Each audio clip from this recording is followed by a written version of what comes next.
오늘 소개할 내용은 도리스 메르틴의 아비투스에 관한 겁니다.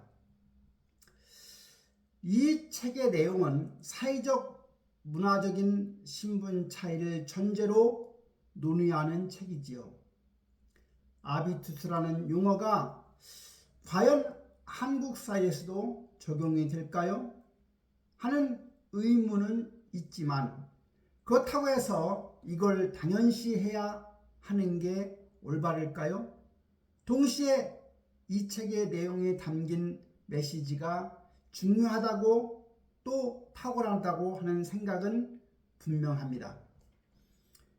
여러분은 타이타닉이라는 영화와 악마는 프라다를 입는다는 영화를 본 적이 있겠지요. 두 이야기 중에서 어느 것을 더 좋아하나요? 둘 다 물론 다 재미있는 영화라고 합니다. 타이타닉은 신분이 높은 사람이 신분이 낮은 세계로 내려오는 이야기이고요. 반면에 악마는 프라다를 입는다는 것은 문화 상류층으로 올라가려고 하지만 결국 차이와 다름을 느끼고 돌아오는 이야기입니다. 이 아비투스라는 책의 주제는 계층의 차이를 인정하는 것에서부터 시작됩니다. 다만 그 차이를 인정하되 문화 계층을 자유롭게 오르내릴 수 있는 사람이 되어야 한다는 것을 이야기하는 거지요. 아비투스는 프랑스의 철학자 보르디유가 처음 제시한 개념입니다. 타인과 나를 구별짓는 취향이나 습관, 아우라, 사회문화적 환경에 의해서 결정되는 제2의 본성, 계층 사회적 기후의 결과이자 표현, 즉 사회 속에서 얻게 되는 사회적인 신분지의 품격을 의미합니다. 저자 도리스 메르틴은 독일 레겐스부르크 대학에서 언어와 문화학을 전공했습니다. 언어에 대한 깊이 있는 지식을 바탕으로 그 안에 담긴 코드를 분석하고 언어적인 또는 비언어적인 태도와 개성을 잠재력이나 성공과 연결한 연구를 진행한 분이지요. 아비투스 이 책은 매너, 태도, 교양, 사회 속에서 나의 문화적 품격이 어느 정도인가를 돌아보게 하는 책이라는 점에서 큰 도움이 되지만 동시에 사회에서 아비투스에 의해 나누어지는 구분짓기가 있다는 냉정한 현실을 알게 해줍니다. 과연 이 책에서 우리에게 어떤 도움을 얻을 수 있을까요? 한국 사회의 배경을 세 가지로 요약하면 첫째는 더 이상 계층 간의 이동이 불가능한 사회라고 인식이 있습니다. 두 번째는 M4 시대 불공정 사회 속에서 사는 젊은 계층이 만연해 있는 패배의식이 있죠. 세 번째는 물질적 부를 추구하는 데 치우친 미디어나 SNS 환경에 우린 너무 많이 노출되어 있다고 할 수 있겠습니다. 때문에 문화 상류층과 교류하고 그들과 어우러질 수 있는 아비투스를 함양하기 위해서는 다양한 계층이나 문화 계층을 포용할 수 있는 리더십이나 조직의 영향을 갖추기 위해서 분명 참고할 만한 유용한 도서가 아비투서입니다. 이 책의 핵심 주제는 아비투스는 고정된 것이 아니라 새로운 경험을 통해서 끊임없이 변할 수 있다는 겁니다. 아비투스는 당신이 어떤 사람인지 폭로합니다. 심리학에서는 크랩 멘탈리티 효과라는 용어가 있죠. 크랩, 즉 개들은 사실 바구니에 쉽게 기어올라 탈출할 수가 있습니다. 하지만 높이 기어오른 동료를 다른 개들이 다시 아래로 끌어내리기 때문에 탈출할 수가 없다는 겁니다. 아비투스는 의사소통과 같습니다. 왜냐하면 아비투스는 당신이 어떤 사람인지 다른 사람에게 드러내 주거든요. 상위 10%의 자유롭고 주체적인 아비투스가 최고의 기회를 가진다고 합니다. 다른 사람을 알고 가까이 지내는 사람은 돈과 출신과 상관없이 모든 계층에서 안전할 뿐만 아니라 잠재력을 가장 빨리 발휘할 수 있는 곳으로 진입합니다.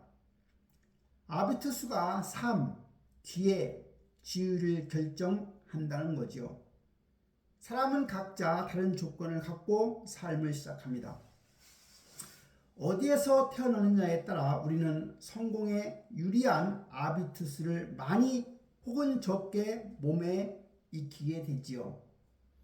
불공평한 현실부터 인정해야 합니다. 프랑스 사회 철학자 피에이 모디오는 구별짓기에서 상류층, 중산층, 하류층의 전형적인 생활 방식과 인생관을 연구한 사람입니다. 바로 이 책에서 아비투스라는 개념이 등장했지요. 이 단어는 가지다, 보유하다, 간직하다는 뜻의 라틴어 동사 아비레이에서 파생했습니다. 보로데이가 그러면 우리가 어떤 가치관, 선호, 취향, 행동 방식, 습관으로 세상을 맞이하느냐는 아비투스에 달려 있다고 합니다. 태어나 자라면서 경험했던 모든 것이 지금의 나의 태도를 빚어낸다는 거지요. 우리가 내리는 모든 결정은 우리가 어떤 사회적 관계 안에서 성장했는지와 관련이 있습니다. 아비투스는 사회적 지위의 결과이자 표현인 거죠. 아비투스는 우리의 사회적 서열을 저절로 드러냅니다. 모두 자신의 가정에서 아비투스를 가져오지만 모든 아비투스가 세상에서 똑같은 가치로 간주되지는 않습니다. 분명 불공평하죠. 하지만 이 책은 바로 그것이 현실입니다. 성공한 삶과 개인의 품격은 돈으로 결정되지는 않습니다. 보르디에는 탁월함의 전제 조건을 자본이라고 보는데 그가 말하는 자본은 돈, 능력 이외에 많은 것들이 포함됩니다. 자본 유형을 다양하게 가질수록 더 높이 올라가는 겁니다.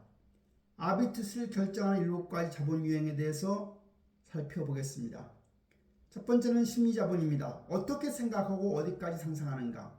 낙관주의, 열정, 상상력, 끈기, 잠재력을 온전히 실현하느냐 아니면 중간 수준에서 머물게 하느냐 하는 부분입니다. 이것은 그 사람의 심리적인 안정감에 달려 있다고 합니다. 부모나 가까운 사람들의 신뢰, 기다림, 인내 그리고 그들이 보여주는 삶의 태도를 보면서 배워 나가는 거지요. 두 번째는 문화자본입니다. 인생에서 무엇을 즐기는가? 선망과 존중을 받는 코드와 취향, 몸에 밴 고급 문화와 탁월한 사교술이 고전 문화자본이라면 요즘 트렌드는 주의 깊고 한결같은 생활 양식 혹은 용기 있는 기행과 개별성이 새로운 문화 자본이지요. 나답게 사는 것, 힙하게 사는 것이라 할 수 있겠습니다. 그렇다고 고전적인 문화 자본을 무시해서는 안 되는 겁니다. 왜냐하면 클래식은 영원하니까요. 세 번째는 지식 자본입니다. 무엇을 할 수 있는가? 졸업장, 학위, 전문 지식, 경력, 학술 및 기능 자격증 같은 것이 있습니다. 한국 사회에서 지식 자본은 가장 일반적인 아비투스였습니다. 그런데 경제적인 상황, 지식 환경이 지식 자본에 큰 영향을 미친다는 기사를 보면 이조차도 기울어진 운동장 같다는 생각이 듭니다. 일단은 맞습니다. 인정해야 합니다. 하지만 운동장 자체를 벗어날 수 있는 방법이 있는 겁니다. 코로나19로 온라인 전문 교육 또는 유튜브로 지식인들이 진출하면서 최고의 강의 또는 기술을 특정 대학에 가지 않아도 배울 수 있게 되었지요. 앞으로는 이 범위는 더 확장될 것이고요. 반드시 또 그렇게 될 겁니다. 그렇게 본다면 지식자본의 핵심은 대학이나 자격증 같은 스펙이 아니고 자신의 지식과 역량으로 어떤 일을 해내는 실무 능력이라 할 수 있습니다. 그렇다고 만사가 귀찮고 게으른 사람은 이도 저도 또 안 되겠습니다. 이런 경우는 자기 자신을 소중하게 생각하지 않는 태도, 자신의 체력과 에너지를 관리하지 않는 문제이기 때문에 의식의 전환, 생활 개선이 꼭 우선되어야 한다고 합니다. 다음은 경제자본입니다. 얼마를 가졌는가? 소득, 현금, 자산, 부동산, 보험, 예상되는 상속재산까지 모든 물질적 재산을 말합니다. 뭘 말해 뭐하겠어요? 설명이 필요 없겠죠. 그리고 신체자본입니다. 어떻게 입고 걷고 관리하는가, 스스로 얼마나 매력적이고 건강하고 활기차다고 느끼는지에 대한 판단, 사람들은 이용해서 사회적 지위, 내적 가치를 유추한다고 합니다. 그래서 우리는 운동해야 합니다. 옷도 잘 입어야 하고요. 신체 자본의 대표적인 분인을 우리는 좋아할 수밖에 없습니다. 비싼 옷이나 고급 액세서리 또는 근육질의 탄탄한 몸을 떠올리기 쉽지만 그렇지는 않습니다. 패션은 상황에 맞는 옷, 단정한 옷차림과 용모, 그리고 패션의 마지막은 책이라고 할 수 있습니다. 그런 면에서 신체 자본은 앞에서 말한 지식 자본과 다음에 소개할 언어 자본과 곁들여질 때 가장 최고의 빛을 발휘할 수 있는 겁니다. 언어 자본은 어떻게 말하는가입니다. 유창한 언변으로 사람들에게 다가가고 다양한 관점에서 구체적이고 객관적으로 주제를 설명할 수 있는 능력이지요. 어디에서 무슨 주제를 어떤 방식으로 말해야 할지 아는 것이 정말 중요합니다. 달리 말하면 교양이 있는 언어라고 할 수 있습니다. 물론 다변가도 좋지만 말이 조금 어눌해도 상대방의 말을 경청하는 태도, 공감하는 자세, 또 모든 것을 모르는 것을 모른다고 하고 상대를 높여주는 대화를 하는 사람이 어디에서나 존중받습니다. 마지막으로는 사회자본입니다. 누구와 어울리는가가 누구를 아는가, 개인이나 집단과 얼마나 잘 지내는가, 든든한 가족, 훌륭한 롤모델, 도움을 줄 수 있는 인맥, 진정성 있는 멘토, 영향력 있는 사람들로 구성된 커뮤니티를 구축할 수 있는 커뮤니티의 영향입니다. 자, 그런데요, 앞에서 말한 6가지 자본은 바로 지금 이 사회자본으로 기결되는 겁니다. 인맥 많은 사람을 아는 마당발이 아니라 가장 훌륭한 사람과의 소중한 관계를 만들어가는 능력이지요. 한동안 손절이라는 주제로 올라오는 영상이 많은 적도 있었습니다. 인플루언서들도 이 주제를 꼭 다루기는 하지요. 이 책을 소개하는 것이 많이 꺼려졌다는 것처럼 사람을 가리면서 사귀는 방식은 좀 거부감이 분명 있습니다. 그러면서도 많은 분들에게 이 책을 선물했다고 했는데 좀 앞뒤가 좀 안 맞는 겁니다. 하지만 제 자신도 현실은 어떤 사람과 어떤 관계를 맺느냐가 너무 중요하다는 것을 저도 체험적으로 알았기 때문입니다. 저자는 이 7가지 자본 유형은 투자 포트폴리오와 같다고 말하지요. 상류층은 보통 모든 자본 유형을 넉넉히 갖고 있고 또 그런 가정의 아이들은 삶의 출발선부터 많고 좋은 자본을 쥐고 있는 겁니다. 엘리트를 채용할 때도 같은 원리가 적용된다고 합니다. 회사나 조직의 결정권자가 되려면 그 결정권자와 닮은 것이 가장 좋습니다. 어려서부터 아비투스가 몸에 밴 사람은 평균적으로 2배 더 빨리 더 쉽게 최고가 된다고 합니다. 성공하고 싶은가? 우선 성공한 사람을 닮아야 합니다. 저자는 그 이후에도 엑셀런트라는 책을 출간했고 또 최근에는 새로운 책을 준비 중에 있다고 합니다.